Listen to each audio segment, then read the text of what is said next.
ತಮ್ಮ ಶ್ರೀಪಾದವನ್ನ ಇಲ್ಲಿಯವರೆಗೂ ಬೆಳೆಸಿದ್ರಲ್ಲ ಸಂತೋಷ ಆಯ್ತು. ಇರ್ಲಿ, ಶ್ರೀಪಾದ ಕ್ಷೇಮ ಅಂತ ಬಯಸ್ಕೊಳ್ತೀನಿ. ಆಯ್ತು.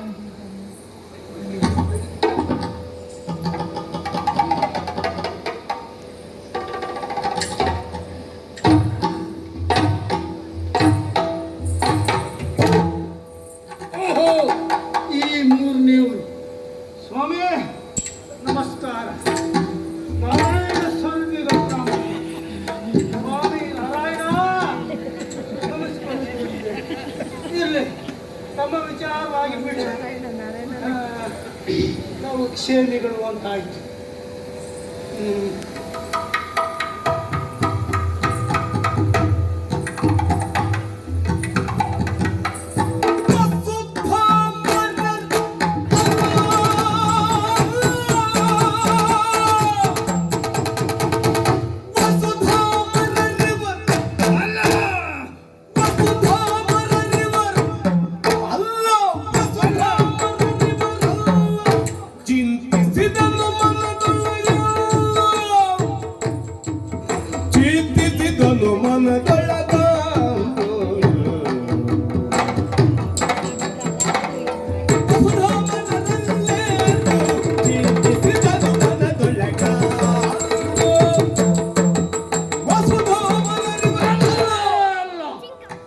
ಸೂಕ್ಷ್ಮವಾಗಿ ವಿಚಾರಿಸಿದ್ದೇನೆ, ನೋಡಿದ್ದೇನೆ. ಹಾಗಿದ್ರೆ ವಸುಧಾಮರ ಇವರ ಅಲ್ವೇನು, ಇವರ ಚಹರೆಯನ್ನು, ಬರುವಂತಹ ರೀತಿಯನ್ನು ನೋಡಿದಾಗ ಬ್ರಾಹ್ಮಣರ ಕಿಂಚಿತ್ತೂ ಇರಲಿಲ್ಲ. ಹಾಗಿದ್ರೆ ಇವರು ಬ್ರಾಹ್ಮಣರಲ್ಲ. ಯಾರಾಗಿರ್ಬೋದು?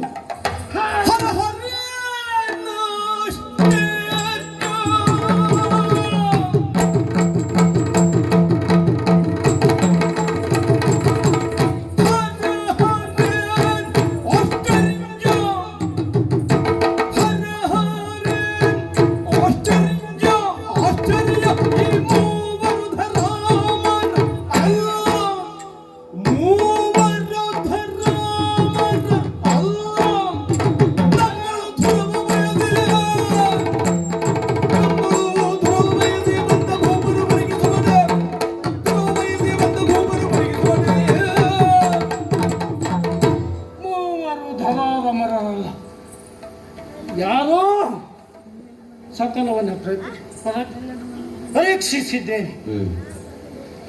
ಇವರು ಬ್ರಾಹ್ಮಣರೇ? ಸಾಧ್ಯವೇ ಇಲ್ಲ. ಸಾಮಾನ್ಯವಾಗಿ ಮೇಲ್ನೋಟಕ್ಕೆ ಇವರನ್ನ ಕಂಡಾಗ ಬ್ರಾಹ್ಮಣರು ಅಂತ ಭಾವಿಸಿಕೊಳ್ತಾರೆ. ಮಗದ ಆ ಸಾಲಿನ ಓದನ್ನು ಸೂಕ್ಷ್ಮವಾಗಿ ಪರೀಕ್ಷಿಸಿದ್ದೇನೆ. ಇವರು ಬ್ರಾಹ್ಮಣರೇ? ಸಾಧ್ಯವೇ ಇಲ್ಲ.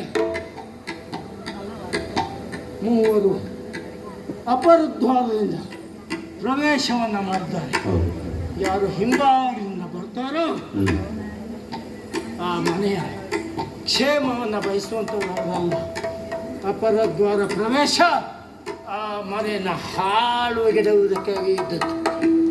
ಬಂದಂಥ ಬ್ರಾಹ್ಮಣರನ್ನು ಬರುವಾಗಲೇ ನೋಡಿದ್ದೇನೆ. ಎಡಗಾಲನ್ನು ಮೂರ್ನೇರಿಸಿ ಸಭಾ ಪ್ರವೇಶ. ಇದು ಸರಿಯಲ್ಲ, ಕ್ರಮ ಅಲ್ಲ. ಹಾಗಿದ್ರೆ ಇಷ್ಟೇ ಸಾಕೆ. ಬಂದಂಥವರು ಮೂವರು.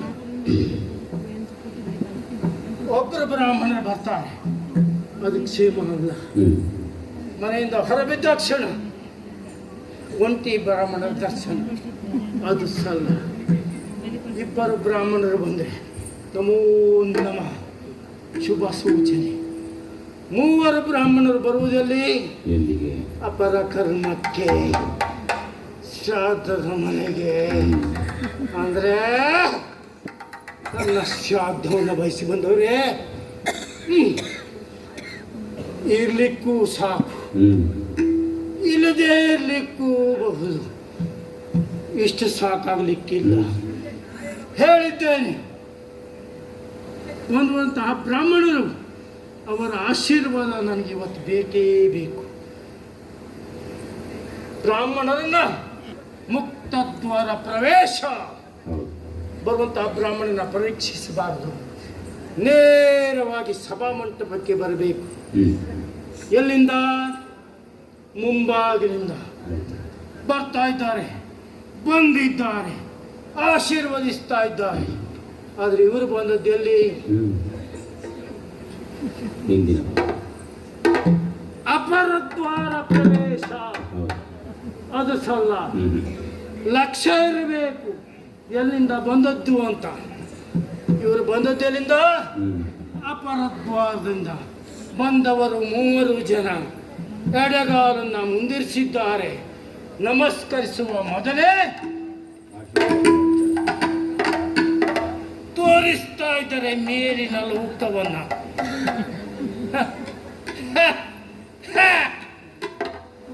ಎಂದು ನಮಸ್ಕರಿಸುವ ಮೊದಲೇ ಆಶೀರ್ವಾದ ಹೇಗಿರಬೇಕು? ಇವ್ರದ್ದು ಹಾಗೆ ಆಶೀರ್ವಾದ ಅಲ್ಲ. ಅಂದ್ರೆ ಮಗನೇ ಹೀಗೆ ಹೇಳಿದ್ದು ಅವರು. ಮಗದನ ಸೂಕ್ಷ್ಮವನ್ನು ಅರ್ತಿದ್ದಾನೆ. ಇವರು ತೋರಿಸಿದ್ದು ನನಗೆ ಎಲ್ಲಿಗೆ?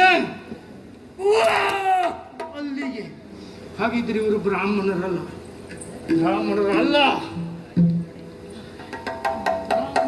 ಅಂತಾದ್ರೆ ಯಾರಾಗಿರಬಹುದು?